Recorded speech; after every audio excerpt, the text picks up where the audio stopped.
हमारे पूर्वजों ने हमें मौन रहना नहीं सिखाया। देश के लोग कहते हैं कि इस देश को हिंदू राष्ट्र बनाएंगे, कुछ लोग कहते हैं कि इस देश को इस धर्म का दूर दराज से चलकर आए पिता तुल्य बुजुर्ग, माताएं बहनें एवं हमारे नौजवान साथी सभी का हृदय तल की गहराइयों से आभार व धन्यवाद।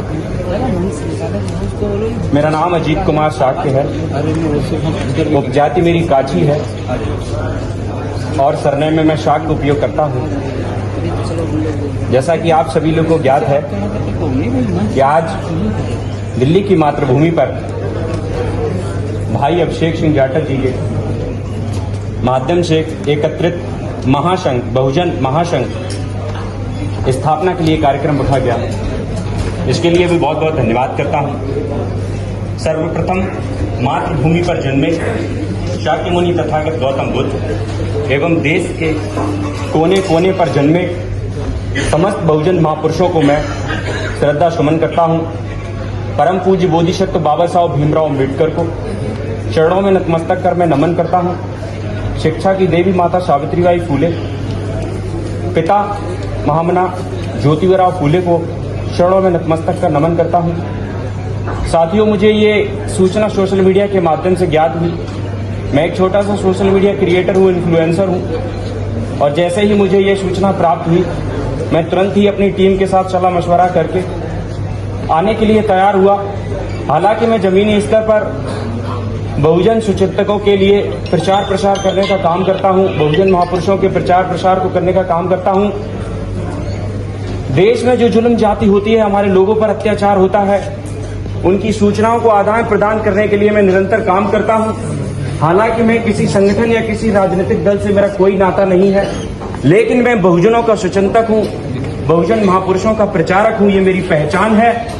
और सबसे पहले तो आप सभी साथियों का धन्यवाद जिन्होंने मुझे ये पहचान दी, और साथ ही साथ परम पूज्य बोधिसत्व बाबा साहब भीमराव अम्बेडकर का भी बहुत बहुत धन्यवाद करता हूं, जिन्होंने हम जैसे एक व्यक्ति को, आम व्यक्ति को यहाँ ऐसे मंचों पर खड़े होने का, बोलने का और ऐसे कार्यक्रम करने का अवसर प्रदान किया।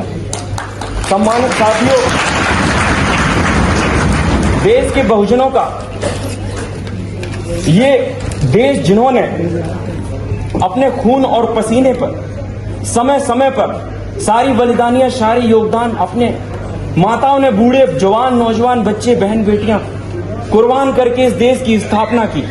आपको पता होगा, देश में जब लोकतांत्रिक व्यवस्था स्थापित थी तब परम पूज्य बोधिसत्व बाबा साहब भीमराव अम्बेडकर ने अपने कलम के माध्यम से लिखित दस्तावेज संविधान देकर आप सभी लोगों को तैयार किया, आप सभी लोगों को बोलने और पढ़ने लिखने के काबिल बनाया।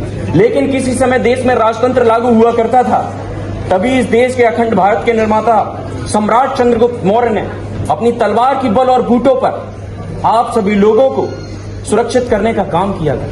नदियां, नाले, कुएं, तालाब, विश्वविद्यालय, बुद्ध विहार, चैत्य स्तूप बना करके, राजमार्ग जैसे यहाँ पर स्थापित करके हमारे लोगों को सम्मान दिलाने का काम किया।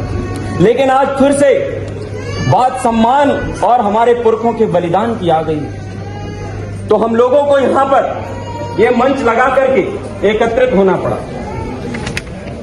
कि इस बार बाजी बलिदान की है, इस बार बाजी सम्मान की है, बलिदानी वीर देंगे। और इस बार 85% बहुजन महापुरुषों के सम्मान की है, तो धरती फूंक देंगे, अंबर चीर देंगे। ये जान के चलिए, कौम का युवा जाग चुका है, अब सो नहीं रहा, क्योंकि इस देश के बहुजनों को, इस देश के 85% मालिकों को दबाने और सताने का काम ये जुल्मी सरकार करती है। लेकिन हमारे लोग सो नहीं रहे हैं, हमारे लोग जाग रहे हैं, क्योंकि ये बात उन्हें तब तक पता चल गई थी जब हमारे लोगों ने रोड पर आंदोलन करना चालू कर दिया था, और उसी का परिणाम है कि आप सभी लोग हमारे बीच बैठे हुए हैं। मैं अपनी लाइन के माध्यम से आप सभी को सचेत और आगाह करना चाहता हूं कि मौर्य वंश का रक्त धमनियों में, इस रक्त को ना संसार करो, दिलों में ज्वाला धधक रही है, उठो लड़ो प्रतिकार करो। तुम्हारी भी बहुसंख्यक हो, तुम्हारा पल्ला भारी है, मौर्य वंश की रक्षा करना तुम्हारी जिम्मेदारी है। खून की नदियां बह जाएंगी, अब बाजी सम्मान की है। बता तो दुनिया को ये संतानें अशोक महान की हैं, सूरता और वीरता की गाथा तुम्हारा इतिहास बता रही है। मौन क्यों हो देश के बहुजनों? संग्रहालय में रखी तलवारें तुम्हें पुकार रही हैं। अरे जब तक शासन हमारा रहा, परिंदा पर मार नहीं पाया और सर कटेंगे धड़ लड़ेंगे। हमारे पूर्वजों ने हमें मौन रहना नहीं सिखाया। देश के लोग कहते हैं कि इस देश को हिंदू राष्ट्र बनाएंगे, कुछ लोग कहते हैं कि इस देश को इस धर्म का राष्ट्र बनाएंगे, लेकिन यहां पर हमारे बाबा साहब का किला ठोका हुआ है जिसमें साफ स्पष्ट लिखित रूप से लिखा हुआ है कि देश धर्मनिरपेक्ष देश है, ये देश में संविधान लागू है, ये किसी भी धर्म का देश नहीं हो सकता। इस पर भी मैं कहना चाहता हूं कि अयोध्या से लेके काशी तक, मथुरा से लेके झांसी तक, केदार जगन्नाथ तिरुपति है, कहो भारत के बाहर बुद्ध भूमि से आया हूं, दुनिया सर झुका के नमन करती है। देश के प्रधानमंत्री जब विदेशों में जाते हैं तो मंचों से क्या कहते हैं कि मैं बुद्ध की धरती से आया हूं। इसी देश की महान उद्योगपति नीता अंबानी जी जब देश और विदेशों में जाती हैं तो क्या कहती हैं कि I am come from India the land of Buddha, मैं बुद्ध की धरती से आई हूं। और जब इसी देश में बिल गेट्स जैसे उद्योगपति आगमन करते हैं तो क्या कहते हैं कि मैं बुद्ध की भूमि में आया हूं। तब हमारे देश के प्रधानमंत्री और प्रदेश के उप मुख्यमंत्री माननीय श्री योगी आदित्यनाथ जी और प्रदेश के तमाम मुख्यमंत्री और देश के जो सत्ता पर काबिल हैं, उस देश के जो रहबर हैं, जो यहां के मंसूबा है, जो इस देश को चलाते हैं, आदरणीय श्री प्रधानमंत्री श्री नरेंद्र मोदी जी, जब बिल गेट्स जैसे लोग उद्योगपति देश में आगमन करते हैं तो उनको प्रतिमा बिल गेट्स बुद्ध की दे करके कहते हैं कि ये हमारे देश की धरोहर है, ये हमारे देश की पहचान है। लेकिन वास्तव में क्या देश के बहुजनों के साथ ऐसा हो रहा है? क्या उस जिस प्रतिमा का आप सम्मान करते हैं, क्या उतना उन बहुजनों का सम्मान करते हैं? उनको राजनीतिक हिस्सेदारी कब मिलेगी? उनको सामाजिक न्याय और उनको सम्मान कब मिलेगा? उनको धार्मिक सत्ता कब मिलेगी? उनको राजनीतिक सत्ता कब मिलेगी? उनको नौकरशाही सत्ता कब मिलेगी? उनको सांस्कृतिक शाही सत्ता कब मिलेगी? ये सत्ता की बल और बूटों की लड़ाई को लड़ने के लिए हमारे और आपके जैसे कौम के युवा एवं बुजुर्ग और माताएं बहनें लड़ाई लड़ने के लिए काम कर रही हैं। इसीलिए हम लोग यहाँ इकट्ठे हुए हैं या नहीं? मैं उन लोगों से भी पूछना चाहता हूं जो लोग कहते हैं कि हमारे पुरखों ने तलवारें चलाई।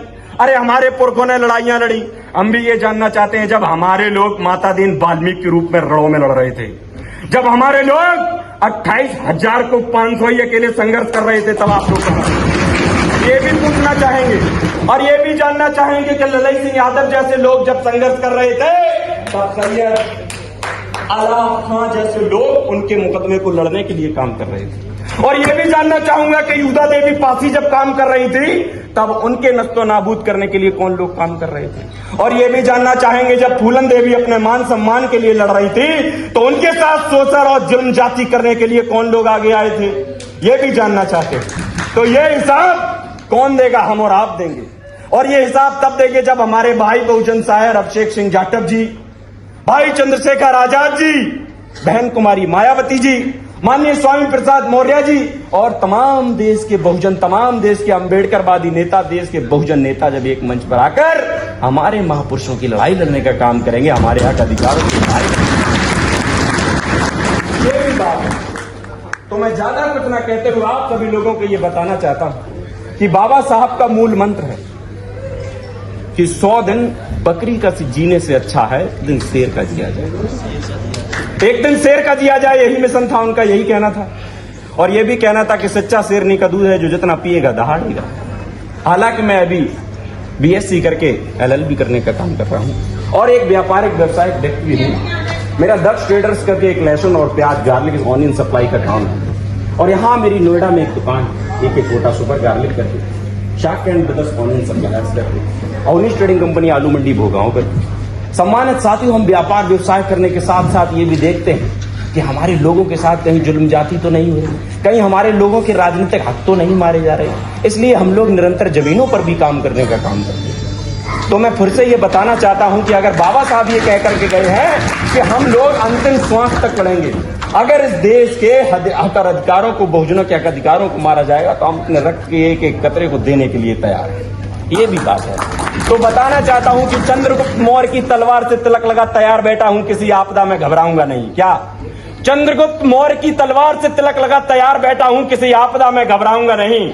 मैं मनचाहा न्यायपूर्ण समाज की स्थापना करने निकला हूं, किसी भी किसी भी बलिदानी को देने के लिए कतराऊंगा नहीं। ये देश के लिए, इस देश के बहुजनों के हक अधिकार के लिए, इस देश के 85% लोगों के लिए हम लोग निरंतर काम करने का काम कर रहे हैं। ऐसे में हमारी बहन भी बैठी हुई है तितला बौद्ध जी, जिनकी आवाज को सुनकर मुझे बहुत हर्ष महसूस हुआ। उनकी आवाज को मैंने प्रत्यक्ष रूप से आज ही सुना और बहुत बहुत धन्यवाद करता हूं ऐसी बहनें जो माता सावित्रीबाई फूले के रूप में, ऊता देवी पासी के रूप में, माता झलकारी बाई के रूप में, वीरांगना अवंतीबाई लोधी के रूप में यहाँ देश के लिए जो लड़ाई लड़ने का काम कर रही हैं, उनके लिए भी मैं चरणों में नतमस्तक करते ही साथ साथ नमोद्धाय जय भीम करता हूँ। साथ ही एक और भी अपनी लाइन रखना चाहता हूँ कि जो लोग कह रहे थे कि हम लोग रणों में लड़ाई लड़ रहे थे आपके लिए, हमारे लोगों की सुरक्षा उन्होंने की, पूछना चाहता हूँ मुगलों की मार से आहत होकर जिन्हें इतना इतिहास जानने में जमाने लगे, मुगलों की मार से आहत होकर जिन्हें अपना इतिहास जानने में जमाने लगे, एक युद्ध रण में लड़ा नहीं खुद को योद्धा बताने लगे। तुम्हारा इतिहास बता रहा है तुमने जिस थाली में खाया उसमें छेद किया है। पढ़ा होता तो पता होता देश के बहुजनों ने राष्ट्र को क्या दिया है। शस्त्र म्यान में रखे जाते हैं दिखाए नहीं जाते, क्षत्रिय पैदा होते हैं बनाए नहीं जाते। और अभिषेक सिंह जाटव जी 100 आंधियों पर भारी कि शस्त्र म्यान में रखे जाते हैं दिखाए नहीं जाते, क्षत्रिय पैदा होते हैं बनाए नहीं जाते। हम भी तो देखें कि आंधियां इस कैसे चिराग को बुझा लेंगी, बात खुल के सम्मान की आ जाएगी तो मौर्य वंश की छत्राणी, शाक्य वंश की राजकुमारी तलवार उठा लेंगी। सम्मानित साथियों, इसी के साथ मैं अपनी वाणी को विराम देता हूं। बहुत बहुत साधुवाद, नमोदय, जय भीम, जय मंडल, जय जवाहर, जय संविधान, जय भारत।